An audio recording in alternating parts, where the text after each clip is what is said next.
A decade ago, Nikon kicked an own goal courtesy of their blink detection feature of their cameras. It was supposed to help photographers use this brand new facial recognition technology to make sure they didn't take a snapshot if the person being photographed had their eyes closed. The issue is that Asians like myself, genetically with narrower eyes, we tend to smile and pose for photos like this. This led to the embarrassing situation where Nikon, a Japanese company, was being accused of racial bias as its new technology effectively stopped the shutter when taking portrait photos in the Asian market. This is a trivial example where technology enforces the biases of the programmers, but it's sadly an endemic part of innovation. In this episode of Future Ready, I want to explore the history of racial bias in cameras and the associated risks of facial recognition.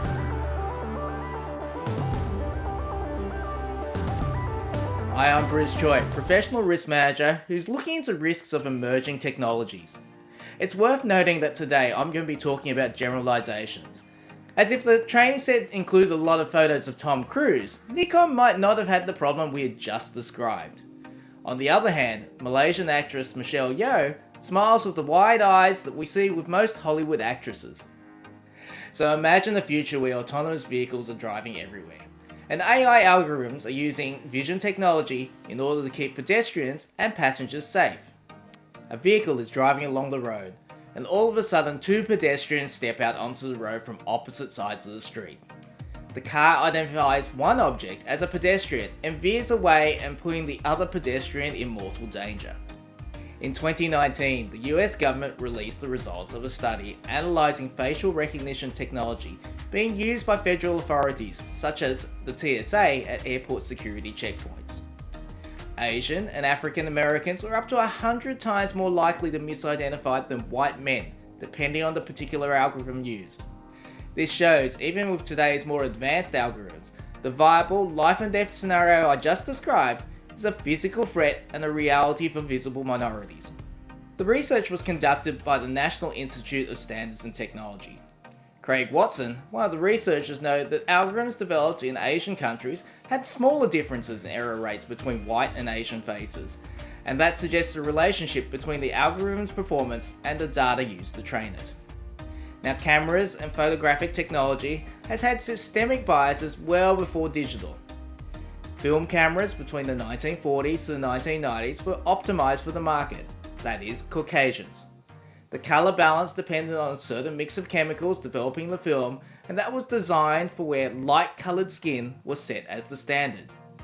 So much so was the light skin tone a standard that filmmakers issued reference cards with the developing chemicals and machines. These cards were called Shirley cards. It was a color reference chart in order to help color balance skin and was issued by Kodak and got its name from the original model, Shirley Page.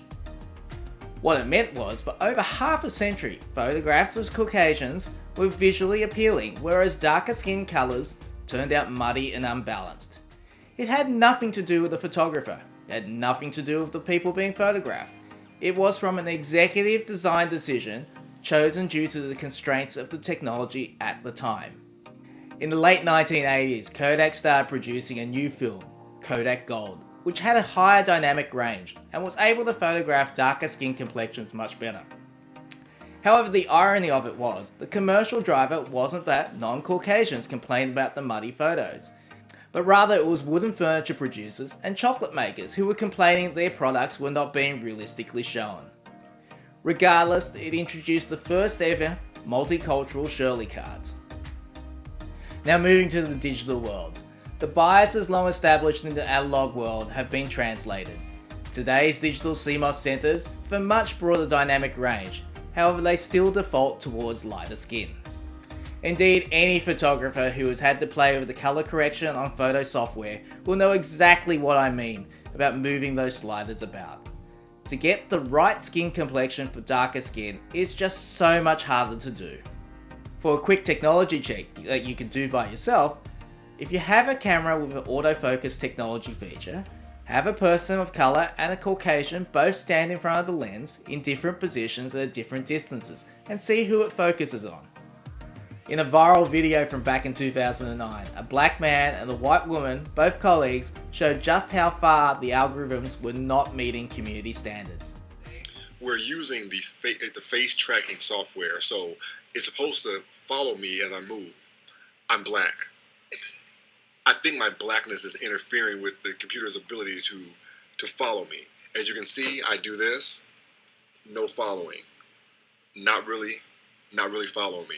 I back up, I get really, really close to try to let the camera recognize me, not happening.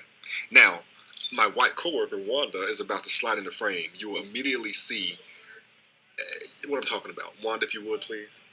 Sure.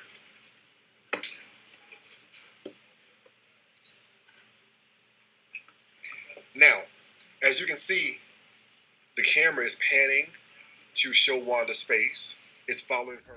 Somewhat humorously in the video, Mr. Cryer says, "I'm black. I think my blackness is interfering with the computer's ability."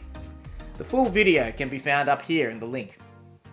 Now, it really isn't that much of an extrapolation from this novelty face tracking example to the serious pedestrian safety example I was speaking about earlier. Particularly in the backdrop of the Black Lives Matter movement, there has been an argument that mobile phone cameras have been able to shed light on incidences of injustices.